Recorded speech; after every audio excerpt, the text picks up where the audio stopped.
Have you guys ever seen a Roblox game completely die? Like, I'm talking about, like, have you ever seen a Roblox game go from pulling like hundreds of thousands of players all the way down to like 100 or 30 players? All right, I'm not gonna lie, I did see a Roblox game do that and it made absolutely no sense to me. For example, Sailor Peace. As most of you guys may or may not know, a few weeks ago I was posting Sailor Peace videos 24/7, and then out of nowhere the game just died. I don't even know what happened, why, but this YouTuber who goes by the name of Techie OP, he actually ended up making an explanation to that. And not just that, but a bunch of other Roblox games on the platform that just randomly died. So if you're new here, leave a like and subscribe and join the Supreme team. I mean, because why not? And let's just get into this, because what do you mean? What do you mean? As quickly as a Roblox game can rise up to the top, the downfall of that game can come just as fast. So today we'll be discussing some of the fastest downfalls in recent Roblox history. Subscribe to become OP.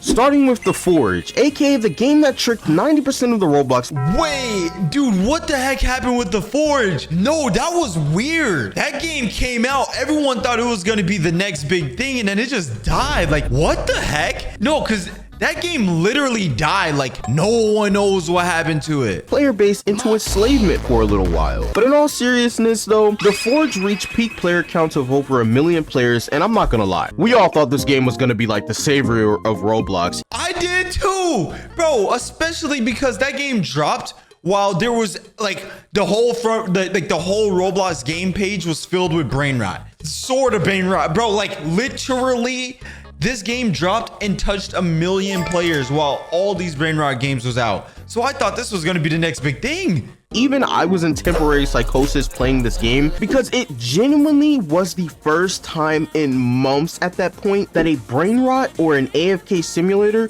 wasn't at the top spot. We were all absolutely geeked for something even as mid as this game. The Forge basically just got stale after a while. The constant mining and getting new gear was definitely addicting at the beginning, and I think that was by design. It's just the developers were kind of dumbasses for thinking we would just continue playing despite gaining no progression for hours on end. I think we can all agree the Tundra update was the turning point for this game. After making us grind the hell out of the second island, which involved you repeatedly not getting items you wanted because of that horrible RNG system that I think everyone wanted to be removed. And the devs didn't even— You know what? He's actually spitting. I didn't even think about it like that, but that's really what it was like. Like that, bro, that was actually annoying. Let us macro, which we wouldn't have to do if this game wasn't like watching paint dry for hours on end. I swear I tried these TikTok formulas over and over again, and I would just never get the item I wanted, and I had to go right back into the mines and grind for literal hours once again. And this created player frustration over time because even the ores ran on RNG. Not to mention the amount of hackers and exploiters who would mine the best ore spots, leading to us having to hop from server to server, hoping that hackers weren't already given the server. Dang, I did not even know it was that deep like that, actually.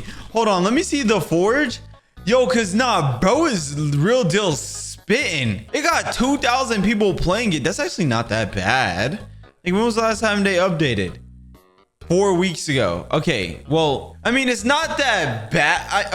I mean, for a game to go from 1 million players active to 2,000, that is a little bad, but like, it's still decent, I guess. Server backshots. So instead of banning them and creating a good anti-cheat, these idiots tried to capitalize off their player base by making their private servers 100 Robux a month, which upset the community, obviously, because what type of decision is that? And another thing was the update times, which I think wouldn't have been a problem had The Forge came out before the brain rot wave. People got used to games updating every single weekend, and now by the time everyone left the game, they finally decided to add a better way to get rare ores. But of course now Nah, that's actually crazy. No, that's another thing I'm peeping, bro. Like, I'm noticing, if you want, like, I'm noticing the top games that like hit consistently on Roblox are the ones that update weekly. So it's like, if you don't understand how to like make your game hit every week, or like, no, drop an update every week, you're basically like cooked. The game is averaging less than 5k players at a time, so no one even cared to see anything this grindy ass game had to offer. Next up is Garden Horizons, the proclaimed grower garden. Dude, what? Bro, no, what happened to Garden Horizon? Yo, that one was like Yo, everyone thought, yo, this is a game. It's gonna change the whole wave. Like, Grow a Garden is out. Yo, what? Bro, Grow a Garden 2 literally has 400,000 players in there. What? What? Oh my gosh, what happened? Yeah, what happened to this game? What happened? Garden Killer. Did the game live up to its hype? Hell no. The game rose to over 1 million CCU to now being an... It did 1 million CCU? Yo, you know what's so crazy, actually? I'm not gonna lie. I believe, like, if I'm not mistaken, I remember, like, when this game came out, they were offered a crazy number. Like, when I say a crazy number, I mean some life-changing money, guys. They were offered some life-changing money for, like, to buy the game, like, for a percentage in the game. And these developers, like, denied it, if I'm not mistaken. And I'm not going to lie, looking at where the game is sitting now, I bet they probably wish that they did accept that number. Because, bro, it was life-changing numbers. And compared to Grow a Garden 1, let alone Grow a Garden 2. Now, when this game released, I can't lie, I fell for the hype, and I thought this game looked pretty good graphically. Definitely way better than Grow a Garden. But the gameplay was pretty much identical, bro. Even the C progression was the exact same. But like, this game seriously couldn't have been a crash grab rug pull, right? Right? The developers literally dropped the game and then never updated, and then dropped this BS announcement while laughing in the process, probably, as they left their players wondering where the hell they went. What makes matters worse is that Grow a Garden around this time was messing up at every turn, and players were so tired of the terrible updates and John Dale Cope to the point where they actually genuinely wanted to give this game a chance, and they still bricked. And I think there was a lot of underlying problems, like the fact that you could barely see others' gardens because they were all spaced around. The main appeal of Grow a Garden is becoming a gardener and flexing on little 9-year-olds that can't afford to pay to win the game. Every time a game is overhyped like this, I can almost smell the abandonment from a mile away. Trust me, I know from experience. And then of course, after the lead developer, who I'm convinced has the brain size of a literal acorn, fired someone important from the dev team, and not even a little after this, the economy of this game got ruined, and this caused more people to leave as well because the morale at this point was destroyed. Like, literally, not a single person is left working on this game now, which meant deadass, not even a month after release, the game died completely, which has to be a world record for a top game on the platform. Bro, what? Yo, let me see what the comments are saying. Yo, wait. Oh my, wait, they got so much, wait, they got other stuff coming. Oh, wait, I gotta keep watching. Now we got Grow a Garden 2 out of this tragedy, which, bro, that game is completely ass. I'm not gonna lie. But as a wise man once said, you know what's so crazy? I have not played Grow a Garden 2 at all yet. Even when it dropped, I did not play it. I don't know. I don't want to go in there and end up wasting a lot of Robux. So I just have not joined in. Reheated food just doesn't hit the same. Then we have Sailor Piece, aka Blox Fruits Part 2407. Bro, Sailor Piece was the game. Yo, I'm not gonna lie, a lot of people hated on it because it was just like, okay, it's literally grinding and pay to win or whatever. But bro, that game was fire, bro. It was fire. It was actually fun. 79. Yeah, I saw this coming a mile away with this game, especially because every update was literally a clone of each other, and the power creep became too much for me and other players to bear. Of course, the game basically being a fundamentally sleep-inducing macro sim, but that's besides the point. But ever since update 1, this game was basically slot maxing, and after people somehow allowed TikTokers to gaslight them into thinking that this garbage was peak, it shot up to a peak player count of 745,000 people. That's not even bad. Wait. How much is it at right now? Sailor Piece. Anime games typically do better on 6,000. That's not bad. Like, I mean, it is kind of crazy, but like, it's still sitting pretty, I guess. You know, 6,000. You know, that's not bad. Yeah. If you know someone that wakes up and decides to hop on Sailor Piece first thing in the morning, that is a Mossad agent stationed in Tel Aviv plotting on destroying the rest of the world, and I'm not even exaggerating. This game is fucking shit. It even competed with Blox Fruits for the top spot, but it's almost a guarantee at this point that Blox Fruits can literally just stand there and do nothing and still come out on top. But the botting problem really did do the economy in on this game. As trading became a major part of the game, it only got worse as people would farm all the new items on multiple odd accounts to basically mass trade with people, so anyone without a macro farm in this game was just fucked essentially. But that also explains how this game maintained a 100k CCU, because probably half the player base were bots, and we were all all probably hoping that C2 wouldn't be dog shit, but as we can see now, it was exactly that. And the developers had to change the main quest for it multiple times due to player backlash. The game was already slopped to begin with, but I'm not going to lie, bro. When C2 dropped, I was thinking, all right, it's a level cap and then you could go get it. Dude, no, you had to do some puzzle to get inside of C2. And that truthfully, like, annoyed me. That annoyed me. Like, you had to grind certain NPCs and like to like get certain things, and you have to find pieces. Like, bro, it was like 2 quests in 1 for C2. Yeah, I hated that. Top it off with the devs continuing to spit in everyone's face and make people grind for these updates was just enough to kill the game, and rightfully so. And I'm sure, like always, someone in the comments will still somehow defend this game. Like, bro, it's okay. Next tragedy is Bizarre Lineage. I don't want to be that. I'm gonna be honest, I have no idea what this game is. I've never even heard of it. I've never even seen it. But let's keep watching. Guy, but I told you so. Everyone was defending this game, from borderline R63 baddie pack that featured a literal miner to extremely overpriced game passes, and even defending the lead developer, calling, yes, you Bizarre Lineage players, a dumbass. You can't make this up. And literally, the game had so many bugs and glitches to the point where it shut down for literal weeks for quote-unquote maintenance. Like, bro, you even had people defending the fact that NPCs couldn't fight you back in a literal RPG. And all that defending might have genuinely led this game to its death. Like, not gonna lie, I too wanted the game to replace YBA, but not so much to the fact that I ignored literally everything that made this game an utter disaster in the first place. And then once the game released, the repeatedly delayed update 1, it was the biggest disappointment ever, with the world over heaven and various obtainment methods being miserable to do. But it was pretty clear that this game was a cash grab after 100,000 Robux?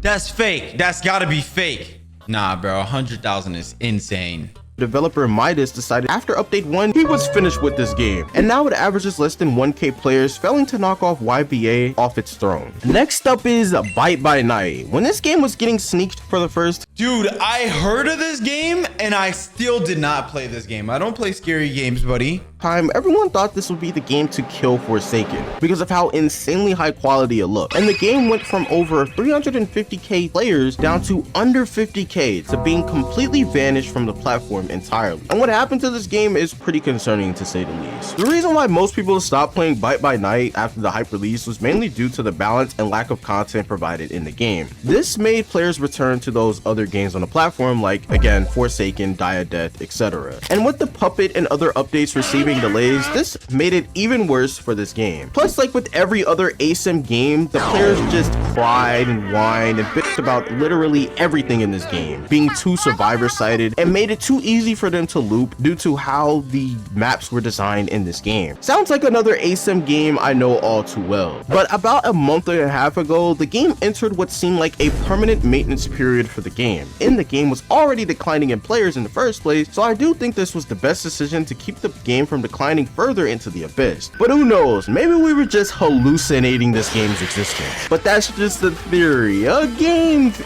Next up, we got Slime RNG. Yeah, this game was just ass, bro. Wait, whoa, what you hating on that game for? Slime RNG? Yo, wait. Dang, it's at 4K? Bro, I was actually playing Slime RNG, and you know the developer, he was always like live streaming himself, making live updates and stuff. Yo, he was chill, bro. He was chill. Yo, what? Bro, I have no idea why it reached 100k players. It was just yet another game biting off something Souls RNG started instead of trying to be creative. And plus, it was just Pets Go with more steps, which inevitably killed the game, so it's pretty clear why this died out in less than a month. And good riddance. Get this slop off the platform, bro. Now, let's talk about the satisfying downfall of Roblox brain rot games. With Roblox changing the recommendation system to support games that target longer player retention recently, we were finally blessed with brain rot games finally getting shafted. Don't let this distract you from the fact that Roblox is still making dumb decisions, but I'll give you this one win, David. Don't fail me again, you old senile.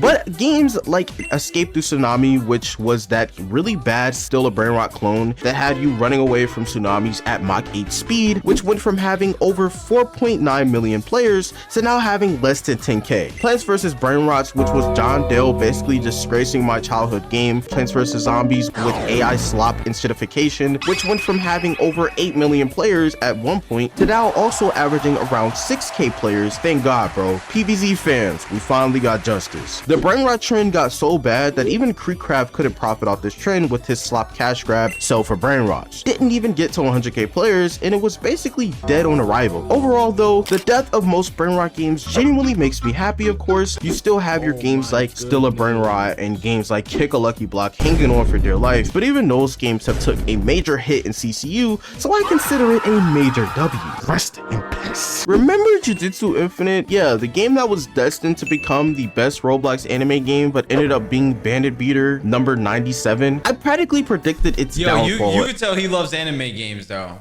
My guy actually likes anime games. I don't, because the thing is, a large portion of these games are like the games that he's mentioning as anime games. What's his Roblox? What is his Roblox? What games does he play? Because like, wait, no, what does his account look like? You can tell he likes the anime games. Nah, the brain rot stuff is true, bro. It's actually true. Like, I'm low-key kind of glad that it actually came to an end, because it was like, bro, it was getting to a point. It was getting to a point, bro. Like the whole page, like, yo, it got to a point where when you would look at your entire like page, like all right here, it would just be brain rot, brain rot, brain rot. It got to a point, and now I'm glad it's changed. And that will probably be in one of these videos sooner or later, with the updates they've been dropping on it. It's been an absolute tragedy. But the reason this game died was probably due to the overhype it got and lack of variety in terms of progression. Literally, majority of this game, you would either pick up a bandit bean quest from the quest board or fight bosses for hours to level up, which just got extremely boring. Just grinding for scrolls and domain shards, which was absolutely painful, bro. If you know, you know. And then they added this horrible Calamity update that was just a nail in the coffin for what could have been the best Jujutsu Kaisen game. It wasn't for my GOAT JGS coming in and saving us from this hell. And now, as expected, the game was essentially abandoned like Titan Warfare and Neo Soccer League. Next is Anime Adventures, the granddad of all anime tower defense slop games that came out nowadays, because they all followed this game's greedy footsteps. Unfortunately, even after the Game Fam tragedy that almost gaslit the entire community into thinking this game wasn't just a cash grab from the beginning, this game returned and truly showed that it couldn't even compete with its clones, which was one of the first time I've ever seen the original actually lose out to the games that were trying to copy it. It was basically Jiraiya's death, but on the Roblox platform, just absolute destruction. But this game really died because of the lack of quality of life features and other things like horrible trait rates, which after games like Anime Vanguard's release and basically was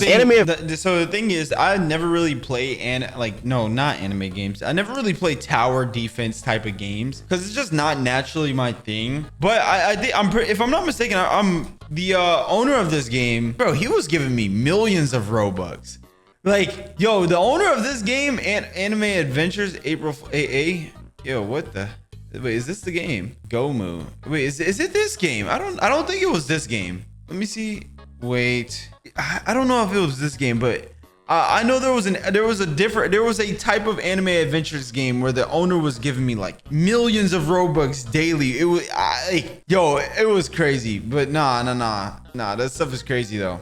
Adventures, but 10 times better because they figured out how to actually give players options. It gave people no reason to play Anime Adventures, and poetically, after the April Fool's update, the king of Roblox anime tower defense games was finally put to rest. And for some dishonorable mentions, I also asked you guys what's your hardest fall offs, and you guys said Realm Rampage, of course, Goldbound, insane, Eternal Battlegrounds, horrible, and Mugen, which it was made by Crollo, so I'm not surprised, which are all valid contenders indeed. But what do you mean?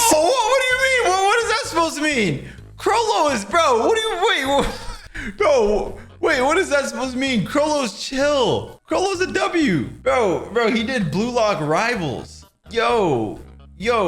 Wait, what happened? Wait. What's the lore behind Crollo? He created Blue Lock Rivals. Oh, and then created Soccer Zero, and then Basketball Zero. Yo, I was just playing one of his games a few days ago that he's like, I don't know It was like open for testing. I don't know if I can show it, but like, where is it? Is it even in here? I don't even think it's in here anymore. Where is it? Yeah, it's not. I don't see it. Dang.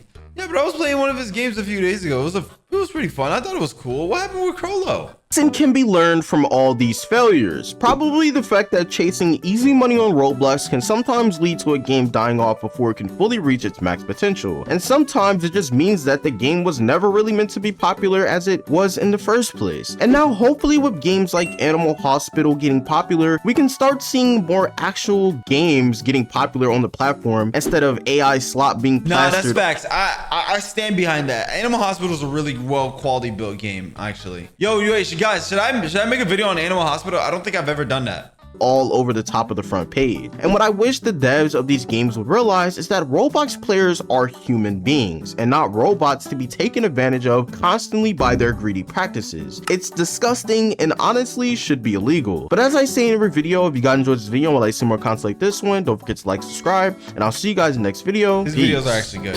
No. Techie Op videos is actually really good. I'm subscribing. Thank you guys so much for watching this video. Subscribe to Techie Op too, because his videos are really good. But anyways, I'm out, guys. I love you all and have a nice day.